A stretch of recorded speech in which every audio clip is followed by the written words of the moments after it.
Yes. So I'm going to talk about how heat stress impacts the dry period of dairy cow performance. So heat stress, what is it? It's basically, it occurs when the ambient temperature exceeds the animal's thermoneutral zone, and the thermoneutral zone is a temperature range in which an animal will not have to spend more energy on trying to cool itself off. So there are some behavioral and physiological mechanisms that an animal will do to cool down their body temperatures.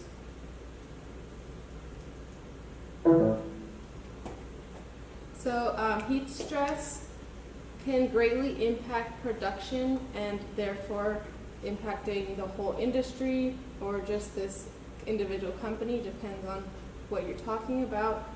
If cows are heat stressed during their dry period, which is just the period which they are not milking, but they are pregnant and about to give birth. So this period has the potential to increase metabolic diseases if they're being heat stressed, and also negatively impact the following lactation as well as the calf. So misting the cows with waters and giving them fans and also feeding them supplements, such as an example can be the OmniGem, can have been scientifically proven to reduce heat stress and help with the following lactation. So what is occurring during the dry period? So they are dried so that they can focus more of their energy on the last couple weeks before they give birth, and the energy can go to the baby, not as much of the milk. So this period is really important for the baby, the fetus that is growing inside. A lot of the muscles and tissue and adipose can grow and develop in this period, and then the mammary glands of the fetus are developing, and since they are dairy cows, this is one of the most important developmental things that cows need. So any effect on the mammary glands is not going to be desirable in the dairy industry. So this stage can greatly be impacted if the mom is under heat stress. So most of the calf growth is occurring in this period, the last 90 days, and proper care during this period can help reduce any issues, and then also metabolic impacts that the mom can experience after birth. So the impact that this has on the baby. So this is the impact of heat stress in the mom on the fetus.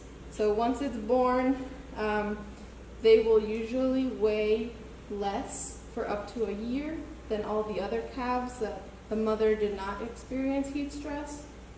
After birth, the calf is born with less stress hormones, and then this is kind of interesting, so then they'll be able to cope with heat stress better in the future.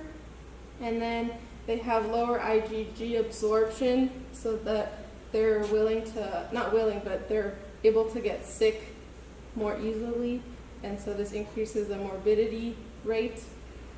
And then research showed that there's decrease of gene expression of the toll-like receptor 2 and the tumor necrosis factor in the white blood during the first months of life. So some more impacts on the baby.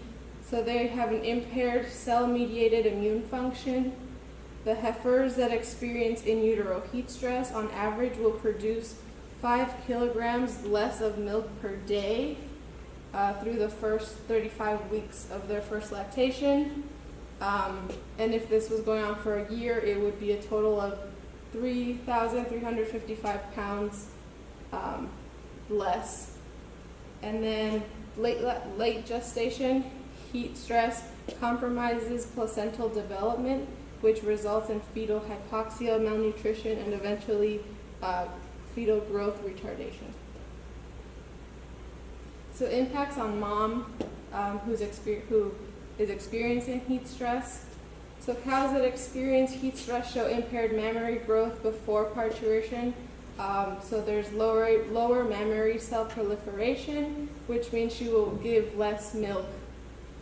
So a significant decrease in milk production. I did a little calculations just to give an average per year on a cow that is not heat stressed versus one that is. So it'd be approximately 12,000 kilograms versus 10,000 kilograms. So since this is converted to money afterwards, it is a pretty big deal. Heat stress negatively alters immune status of the dry cow by decreasing lymphocyte proliferation and lower antibody production against a specific antigen.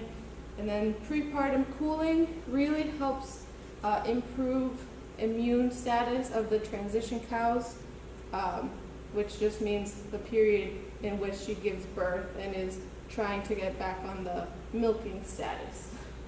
Transitioning from the dry, non-milking to yeah. milking. So a couple more impacts on the mom. So there's an altered metabolism was noticed in some research that was done for heat stress cows. They use glucose more differently. There's a significant decrease in dry matter intake, which is never good for a cow that has just given birth. You want them to be eating as much as possible because they're producing a lot of milk. They need the energy. So sodium and potassium reduction will lead to reduced pH of the rumen, which can lead to acidosis. These cows are already susceptible, so you really don't want them to have heat stress on top of all the other things they're going through. So more problems equals less milk, which equals less money. So overall, I think it's very important to cool your cows. It'll make them happier, it'll make the babies have better production, and it'll get you more money.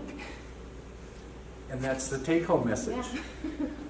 Keep your cows healthy. Yeah.